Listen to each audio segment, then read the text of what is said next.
Assalamualaikum sahabat, berjumpa lagi kita dalam pembahasan soal ilmu pengetahuan alam untuk SMP maupun MTS kelas 8 ya sahabat. Kali ini kita akan masuk di bab 4, yaitu mengenai sistem peredaran darah pada manusia. Oke, kita akan bahas latihan soal akhir bab di halaman 95 ya sahabat ya. Kita langsung masuk soal nomor 1. Pilihlah salah satu jawaban yang tepat. Oke, perhatikan gambar berikut untuk menjawab soal nomor 1 dan 2 ya sahabat ya. Nomor 1. Bagian yang ditandai huruf X adalah aliran darah menuju titik-titik. A. Bilik kiri, B. Serambi kiri, C. Bilik kanan, D. Serambi kanan. Oke, ini adalah gambar jantung manusia ya sahabat. Bagian yang ditunjuk oleh huruf X ini adalah atrium dexter atau serambi kanan. Serambi kanan terletak di ruangan sebelah atas kanan jantung ya sahabat ya.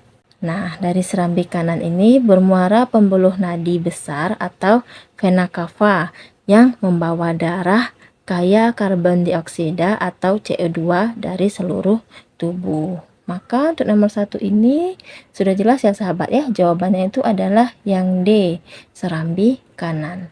Oke sahabat, kita lanjut ke soal nomor 2. Hal yang menyebabkan darah yang mengalir dalam pembuluh nadi atau arteri lebih cepat dibandingkan dengan darah yang mengalir dari pembuluh vena maupun arteri adalah titik-titik. A. Darah dalam arteri berasal dari paru-paru. B. Darah dalam arteri berasal dari jantung. C. Pembuluh darah arteri memiliki banyak katup. D. Dinding pembuluh darah arteri tipis. Oke. Tekanan darah yang melalui pembuluh arteri ini lebih besar daripada yang melalui pembuluh vena. Arteri mendapatkan tekanan aliran darah yang lebih tinggi karena ada kontraksi jantung dalam memompakan darah ke seluruh tubuh. Berarti jawaban yang pas untuk nomor 2 ini adalah yang B ya sahabat ya. Darah dalam arteri berasal dari jantung. Oke sahabat, kita lanjut ke soal nomor 3. Otot dinding jantung berdasarkan bentuknya seperti otot lurik, tetapi berdasarkan kerjanya seperti otot polos. Oleh karena itu, kerja jantung tidak dipengaruhi oleh A. Kondisi mental, B. Kerja otak, C. Saraf simpati, D. Aktivitas tubuh. Oke, jaringan otot jantung ini bekerja secara tak sadar ya sahabat ya. Otot-otot jantung yang melakukan gerakan tak sadar melalui sel khusus agar bisa memompa darah ke seluruh tubuh. Nah, otot-otot jantung melakukan gerakan tak sadar melalui sel khusus yang disebut sel alat pacu jantung. Nah, sel alat pacu jantung ini juga bertugas mengontrol kontraksi jantung kita ya sahabat ya. Oke, ada beberapa faktor yang mempengaruhi kerja jantung, yaitu usia, jenis kelamin, riwayat kesehatan, aktivitas, berat badan, saraf simpati, suhu tubuh, kondisi mental, dan posisi tubuh. Nah, sudah jelas ya sahabat ya. Yang tidak mempengaruhi kerja jantung itu adalah yang B ya sahabat ya, yaitu kerja otak. Oke sahabat, kita lanjut ke soal nomor 4.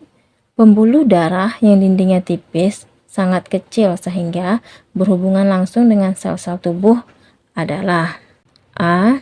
Pembuluh nadi, B.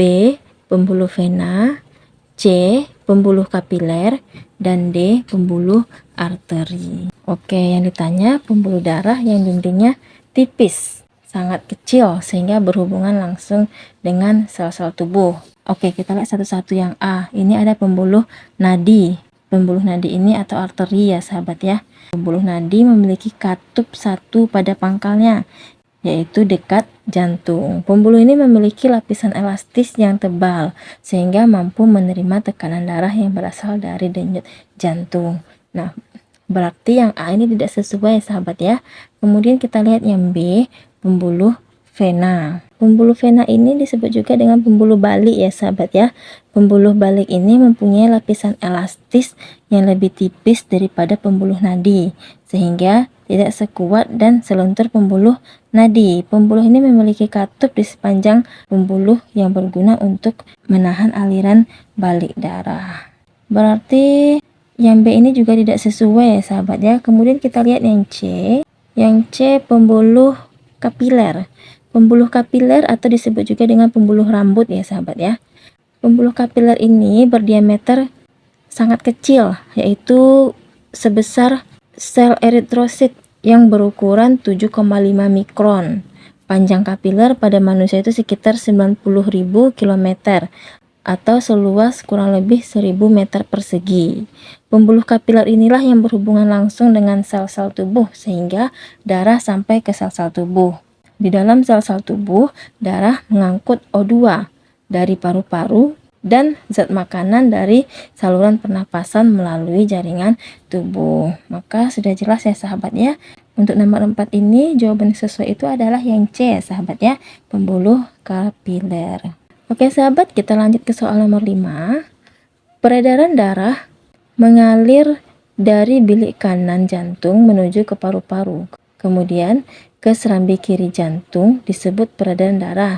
A. Tertutup, B. Pendek, C. Jantung, D.